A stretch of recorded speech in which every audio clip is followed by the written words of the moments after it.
we got another 8-player trade breaking news as the Utah Jazz will be getting Jaren Jackson Jr. from the Memphis Grizzlies. Not only Jaren Jackson Jr. is going to Utah, but as well as they're going to be receiving Jock Landale, John Conchar, and Vince Williams Jr. In Memphis, they'll be receiving Walter Clayton Jr., Kyle Anderson, which I believe Kyle Anderson is a former Grizzly.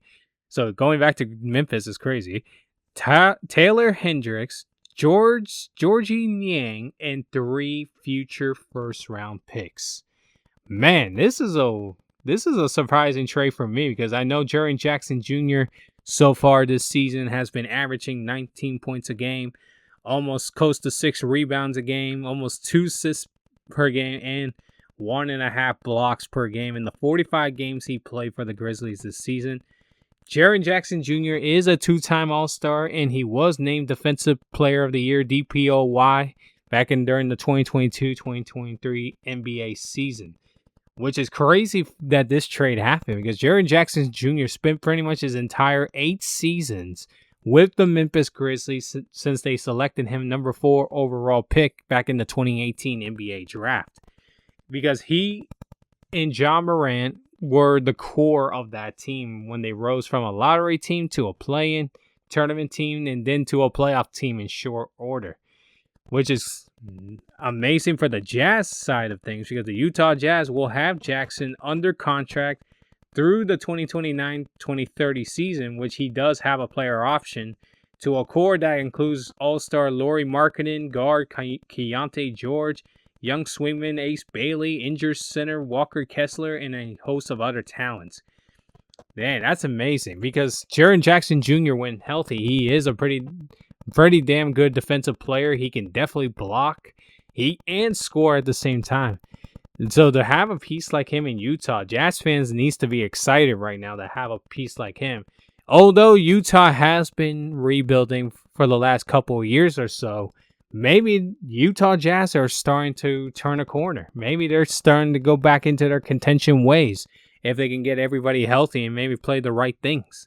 I don't know. There's always the possibilities. And then, of course, Conchar is under contract through the next season. And then Williams has a team option for 2026-2027. And Landale will be a free agent this summer.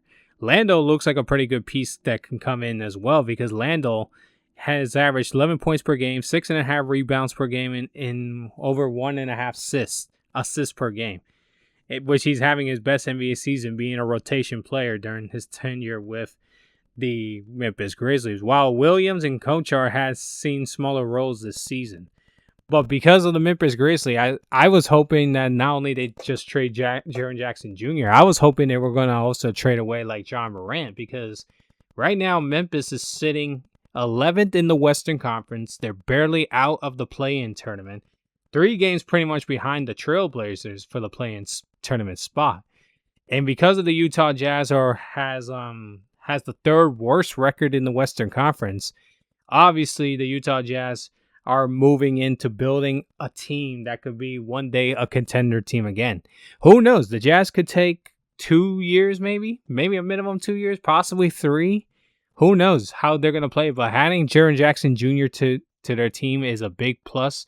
And knowing them, he's definitely being built around Lauri Markkanen and all the crew in Utah. But let me know in the comic sections down below, what are your thoughts on the Utah Jazz? Do you think the Utah Jazz are going to be coming back to becoming a playoff contender? Do you think the Memphis Grizzlies could start going into a rebuild? And if they do rebuild, do you think they should trade away Ja Morant at some point down the road? Let me know all your thoughts and opinions in the comments section down below.